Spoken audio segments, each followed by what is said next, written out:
Bonjour, bonsoir. Comme je dis toujours, ça dépend de l'heure à laquelle vous allez suivre votre émission Albinos Family, une émission qui vous édifie, qui parle beaucoup plus sur des personnes atteintes d'albinisme, comme vous le savez tous. Je bénis d'abord le bon Dieu de m'avoir donné la vie, le souffle de vie, la force, et surtout que j'ai toutes mes facultés en place pour vous présenter l'émission d'aujourd'hui. Comme vous remarquez, je suis pas seule sur ce plateau parce que nous allons parler d'un sujet très important qui sera vraiment développé par le médecin qui est ici sur place sur notre plateau. Avant tout d'entamer notre sujet du jour, je vais juste vous rappeler et vous motiver à inviter et à partager ces vidéos parce que c'est comme je le dis toujours, et ces émissions encore très importantes oyo ezako ko enseigner bino sur l'albinisme. Donc, par cette émission, vous aurez la capacité de comprendre qu'est-ce qu'est l'albinisme, comment vivre avec des personnes atteintes d'albinisme, comment leur prodiguer les conseils. Donc, restez connectés. Surtout, partagez l'émission parce que vous allez égoïste été et connaissance oyoza ko bénéficier nango, ça sera mieux que au partager pour que d'autres personnes aussi badala à la page Nengemo Konayo. Alors, l'émission passe sur notre chaîne déjà. Je suis Congo Live. Donc, Sobetka, je suis Congo Live sur YouTube. Ozamo Bimba, au mon émission Nabiso, Albinos Family. Avant, il y a kokota na sujet Nabiso du jour et alelo. Comme je le fais toujours, comme ça, moi, un pas en arrière pour, parler, il y a émission à la fois passée dont nous avons parlé de l'autostigmatisation. Nous avons dit que l'autostigmatisation, c'est se mettre à l'écart soi-même. Donc, tu es une personne atteinte d'albinisme, tu te mets à l'écart, tu veux pas s'intégrer dans la société juste pourquoi tu dis que tu es une personne atteinte d'albinisme. Bon, directement, sans plus tarder, je vais vous présenter mon invité du jour qui est, je préfère assez que lui-même a se présenter, à savoir comment il s'appelle et tout, pour que to continuer na masolo na biso ya lelo. Bonjour docteur. Bonjour. Comment vous allez? Oui, je vais très bien, merci. Est-ce que vous pouvez vous présenter, vous dire que je m'appelle Cécile, je m'appelle comment, comme ça et tout pour que internaute na biso avec qui nous sommes sur ces plateaux. Merci beaucoup pour la parole. Je réponds au nom de Edson Lucano, donc je suis le docteur Edson Lucano. Ok. Vous êtes généraliste? Oui, je suis généraliste. Ok. Comme vous avez vu, nous sommes avec un médecin aujourd'hui, donc c'est vraiment une émission à partager, que vous allez égoïste parce que c'est que le médecin va nous dire aujourd'hui, ça va t'aider et puis ça va aider toute personne atteinte d'albinisme pour la vie. Nous allons développer aujourd'hui un sujet très important qui est l'albinisme génétique. L'albinisme, comme je vous avais promis, chose promise, chose faite. Je vous avais dit que j'aurai un médecin sur plateau qui va vraiment vous expliquer à long et à large. Moi, je n'ai qu'à moi le colo parce que je suis pas vraiment du domaine. Comme le médecin là, il y a quoi éclaircir biso sur l'albinisme génétique. Docteur, commençons par l'albinisme et génétique. Je préfère assez que nous puissions un peu diviser le thème en deux. Vous allez d'abord nous parler de l'albinisme et ensuite vous allez nous parler du génétique. Commençons par l'albinisme. Médecin, dites-nous, qu'est-ce que l'albinisme? Quand on parle de l'albinisme, c'est quoi l'albinisme? Merci. On définit l'albinisme étant une maladie génétique complexe qui se caractérise par un défaut de production de pigments de mélanine entraînant une atteinte de la peau, des fanères et des yeux. Dans la définition, on dit une maladie génétique complexe. Quand on parle de complexe, attendez un peu, médecin. vous dites que l'albinisme, c'est une maladie. Or, il y a d'autres personnes qui disent que l'albinisme, c'est une malédiction, c'est un mauvais sort. Et une personne atteinte d'albinisme, c'est comme une divinité.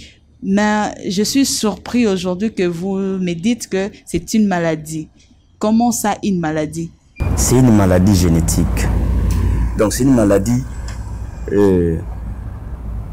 qu'on est hérité par nos parents ou soit nos arrière-parents ou arrière-arrière-grands-parents. Ok, mais il y a, comme vous dites, c'est une maladie héréditaire. Mais il y a, il y a dans d'autres familles, hein, disons, que les grands-parents, des grands-grands-parents n'ont pas eu de personnes albinos dans leur vie. Mais subitement, la génération, génération, ils ont eu peut-être des enfants albinos. Donc, c'est là, donc, pendant que barrière parents na siko maladie wana na air na bango zaki grave te na air ya mwana nde et comme grave pour que se manifester na air ya reproduction ou comment? Oui, une très bonne question. Les arrière-parents, soit les arrière-arrière-grands-parents, ouais, ils étaient porteurs de ces gènes-là qui fait défaut peut-être aujourd'hui. Ça peut arriver de passer 2 générations, même 3 générations, sans avoir un albinos dans la famille. Mm-hmm.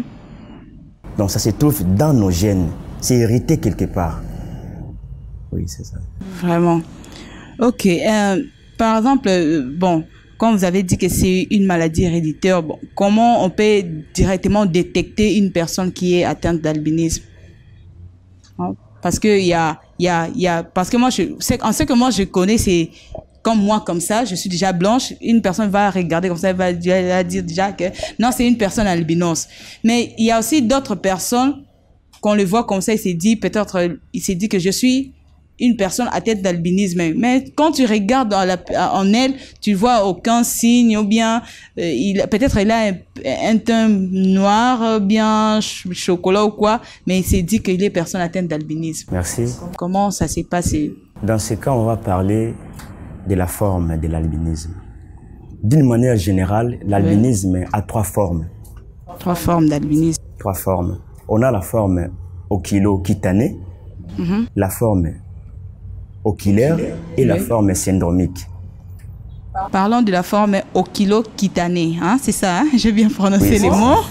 Ok, maintenant expliquez-nous par cette forme-là, comment on peut... Oui, dans la forme oculo-cutanée, c'est aussi une forme qui est la plus répandue parmi les albinos. La forme oculo-cutanée, lui aussi, a 4 formes. Donc 4 sous-formes. 4 formes, oui.